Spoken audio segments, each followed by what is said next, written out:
All right, wonderful people, welcome back to this wonderful channel where we'll bring you back-to-back update and information as they ought. In case it's your first time of joining us on this wonderful channel, kindly go ahead and subscribe, like, comment, share, and also remember to on your notification button so that whenever our news drop, you will be the first to collect it. Let's go down to the information where we say Nain carry us come. Oga Hope Uzodimma don't enter scatter. Palava. Imo people, e be like say Imo people no one make that man climb the seat for the second time because the kind keep news and information will be say the trend and release this time concerning Oga Hope Uzodimma. Now waiting wey be say if hear am e go think. First of all, remember that this guy was arrested. What is his name? Ochiaya Nikukunosonkwa, and the credit of the arrest was given to Hope Uzodimma, that Hope Uzodimma was the one that arrested him for misusing social media against him.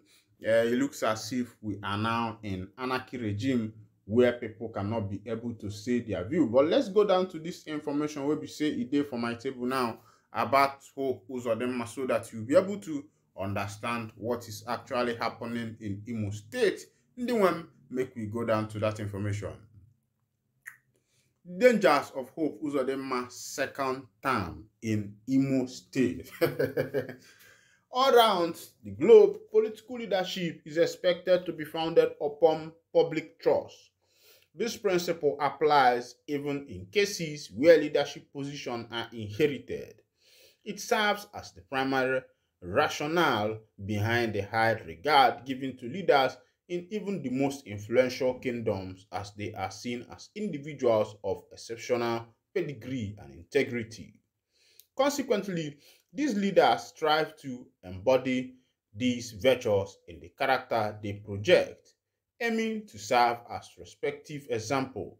They make a conscious effort to maintain discipline and transparency while upholding principles of justice, fairness, and equity to the best of their abilities.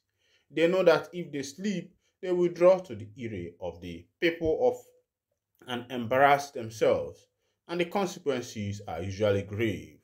Therefore, any leader who does not feel accountable to the people in a ticking time bomb that will definitely explode, leave multiple casualties.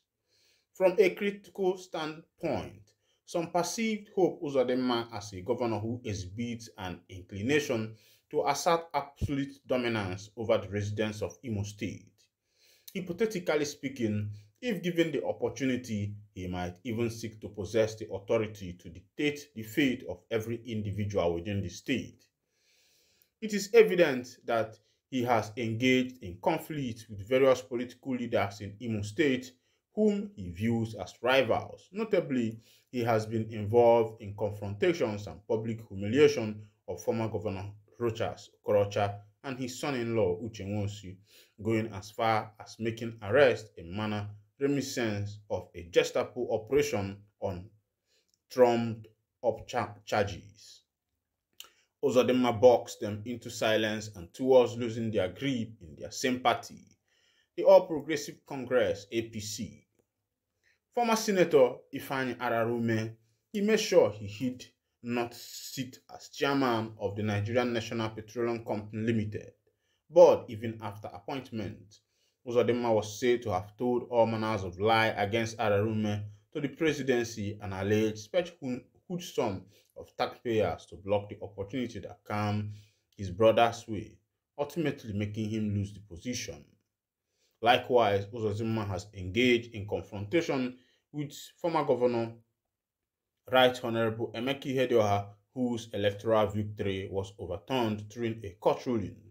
The governor accused Ihedioha of sponsoring insecurity, although he has yet to provide substantial evidence to support this claim. Uzodimma prevailed on the police to arrest General Ironna, Ihedioha's deputy, on similar allegation and detain him for an extension period of over 2 weeks. Uzodimma has made various unsuccessful attempts to silence broadcast journalist Mr. Chinonso Oba, also known as Nonsonkwa, which did not see the light of the day. He invited police officers from Force Headquarters Abuja to pick up Nonsonkwa. They held him for 3 weeks without a fair hearing in an attempt to force him to sign an agreement that would silence him forever. Between December 2022 and February 2023, Uzodimma appointed about 240 special assistants. Surprisingly, months after their engagement, the governor abandoned them to their fate. Curiously, he has not deemed it necessary to pay any of them kobo as salary. Neither have they been allocated office space nor have their terms of reference been stipulated. Most of the appointees have been seen begging friends and relatives for money to cater for their families and offset the other bills. Furthermore, the governor's commissioners' displeasure with their inability to reach him is mounting. According to reports, he made himself difficult for nearly all to contact. In addition, because the governor's office oversees the majorities of the ministries, the majority of them do not receive pay to manage their offices and lack the guts to submit ideas because doing so will be a waste of time, making the commissioners only ceremonial government appointees. Not left out are the APC state assembly members. For them, trying to meet with the governor is like trying to arrange a meeting with the United States President in the White House. These unsettling indicators raise questions about the governor's moral character. Uzodimma considers Imo as his earthly fiefdom, where every other person constitutes his vassals. His manipulative tendencies have seen the local government system crippled under his watch. Uzodimma does not want anyone to ask him what he has done with over 210 billion local government allocation received in the past 42 months. Without local government election in 4 years, Uzodimma will become the first Imo governor not to conduct the polls throughout the entire duration of a 4-year tenure. He has not accounted for the 13.5 billion World Bank assisted ramp project meant to cover 380.7 kilometers of rural roads in the state. Fairly speaking, re-electing Uzodimma is an endorsement of executive recklessness, abuse of power, and unaccountability. Uzodimma's administration stated in June 2021 that it will give 250,000 grants to thousands of Imo youth through the Niger Microfinance Bank, totaling 4 billion. This grant, which was later discovered to be a loan, served to contextualize and highlight Uzodimma's cluelessness. Many of the entranced people who dove in received the money. The initiative was hailed as a success of Uzodimma's government by him and his followers. But the recipients received surprise debit notices from their BVN-linked account a few days ago, ranging in value from 70,000 to 200,000. It was found out that the scheme which Uzodimma led the Imo people to believe was grant was actually a loan from the federal government. One wonders what happened to the 4 billion the government alleged provide as gift.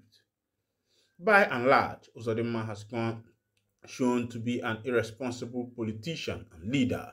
This is a governor who has mainly abdicated his duties and absconded to Abuja for a large part of his tenure. Nothing better proves that he does not feel responsible for the governance of Imo State. To make matters worse, when he is not in the state, governance is at standstill. He does not trust his deputy, chief of staff, secretary to the state, government, or any other functionary to hold sway his absence. Uzodimma runs the state like a private venture where he is the only one that calls the shot. Such a despotic character should be perpetuated in power.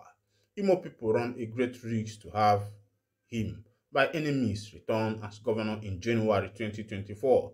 Such will portend greater doom for the state. This is coming from Daniel Dumebi Ifeanyi Chukwu. You can see him on your screen. He is the one who wrote, should I call this thing, should I call it an epistle of what is actually happening in current Imo State as it's happening now. Meanwhile, many people have attested to this.